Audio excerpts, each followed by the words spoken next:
Olá, pessoal! Sejam muito bem-vindas a mais esta explicação visual detalhada trazida a vocês pela Ford College. Na nossa última lição, a Guided Deployment and Test Execution, o nosso protótipo deu umas belas engasgadas, não é? Soltou faísca, transação falhando para todo lado, mas olha, zero pânico. Isso é literalmente uma das grandes alegrias de depurar na Web3. Hoje, a gente vai colocar a mão na massa e transformar esse caos numa máquina rodando perfeitamente. Para organizar o nosso laboratório de diagnóstico de hoje, temos 6 passos fundamentais. 1. Recapitulação, o primeiro teste. 2. Diagnóstico de causa raiz. 3. Aplicando correções no código. 4. Otimização e confiabilidade. 5. Verificando os resultados. E, por fim, 6. Conclusão e próximos passos. Seção 1. Recapitulação, o primeiro teste. Ou melhor, o protótipo engasgado. Bom, como a gente viu na lição passada, fizemos o primeiro deploy e o motor falhou. Super normal. A engenharia de software é assim mesmo. Em vez de ficar tentando adivinhar o que deu errado, nós vamos usar um loop mecânico de 4 passos.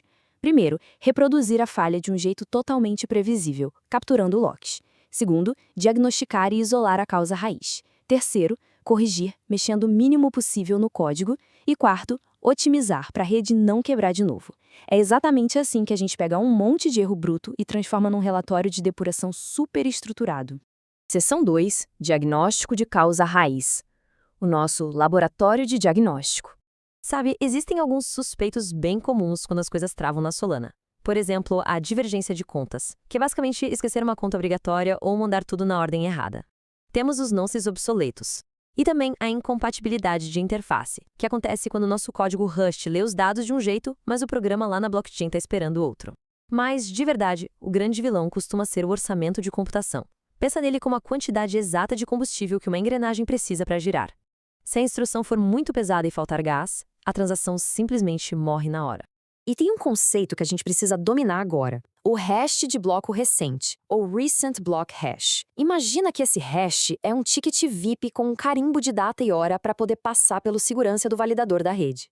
Só que esse ticket expira muito rápido. A ideia é evitar ataques de repetição, sabe? Impedir que alguém copie e reenvie a mesma transação. Então, se o script usar um ticket velho, o validador vai olhar, dizer nem pensar e rejeitar a entrada na mesma hora com erro de assinatura. Seção 3. Aplicando correções no código. Hora de pegar a chave inglesa e o óleo. Agora vamos comparar duas abordagens bem diferentes.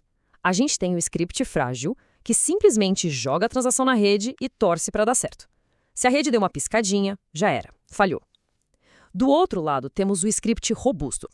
Aqui a coisa muda de figura, porque a gente envolve a chamada com uma função de repetição, um retry, com um back-off incremental.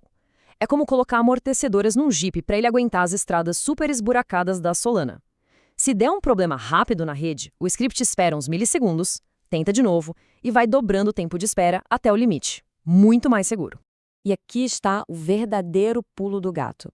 A chamada de código rpc.get_latest_block_hash. Lembra do nosso ticket VIP? É essa linhazinha maravilhosa que garante que a gente pegue o ticket mais fresco possível. Isso tem que acontecer 1 milissegundo antes de assinar a transação. Esquecer isso é, sem dúvida nenhuma, a maior causa daqueles erros de assinatura chatos que enlouquecem quem está começando a desenvolver para a Web3. Seção 4. Otimização e confiabilidade. Afinando o motor. Olha, não basta o código só sobreviver. Ele tem que ser excelente. Então, como a gente faz esse ajuste fino? Primeiro, aumentamos o nível de commitment do RPC apenas para o estritamente necessário, sem esperas inúteis. Segundo, agrupamos as instruções independentes numa mesma transação, o que corta pela raiz aquele vai e vem na rede. Terceiro, reduzimos o custo computacional. E por último, a dica de ouro, usar a simulação local com o rpc.simulateTransaction. Isso é fantástico porque pega erros de desserialização no ambiente seguro antes mesmo de gastar qualquer taxa. É literalmente testar o motor na bancada da oficina antes de botar no carro de corrida. Seção 5. Verificando os resultados. O motor suave. Bom, depois de apertar todos esses parafusos, a gente tem um alvo muito claro. Passar de 90% de sucesso. Lá no teste da lição 3, a gente estava engasgando na casa dos 70%. Com essas proteções de bloco e repetições inteligentes que implementamos, a gente precisa bater esses 90% para considerar que o script está robusto de verdade e pronto para a montagem final.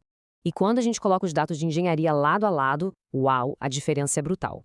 A linha de base antiga tinha uma taxa de sucesso bem triste e um monte de erros aleatórios. Mas com as nossas métricas otimizadas, a taxa de sucesso foi lá para cima, a contagem de erros despencou e a latência ficou super estável mesmo com as tentativas de repetição. É oficial. A gente pegou aquele caos total e transformou num caso de sucesso de depuração absoluto, provado com dados. Seção 6. Conclusão e próximos passos. A planta final. Para fechar, guardem este princípio de engenharia para a vida. Reprodutibilidade supera engenhosidade. Sério, sempre.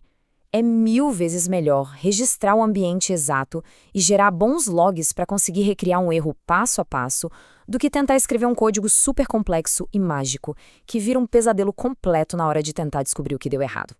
Então fica a pergunta, tudo pronto para juntar todos esses componentes no nosso cliente final? Nosso próximo grande passo vai focar exatamente no projeto Capstone, que é a montagem completa e final desse nosso script de interação com a Solana. E para mergulhar ainda mais fundo nessas técnicas e em tudo sobre o Web3, não deixem de acessar o nosso site em forge.college. Tem muito material excelente por lá. Muito obrigada por acompanhar mais esta explicação trazida pela Forge College. Continuem construindo e a gente se vê na montagem final. Um abraço!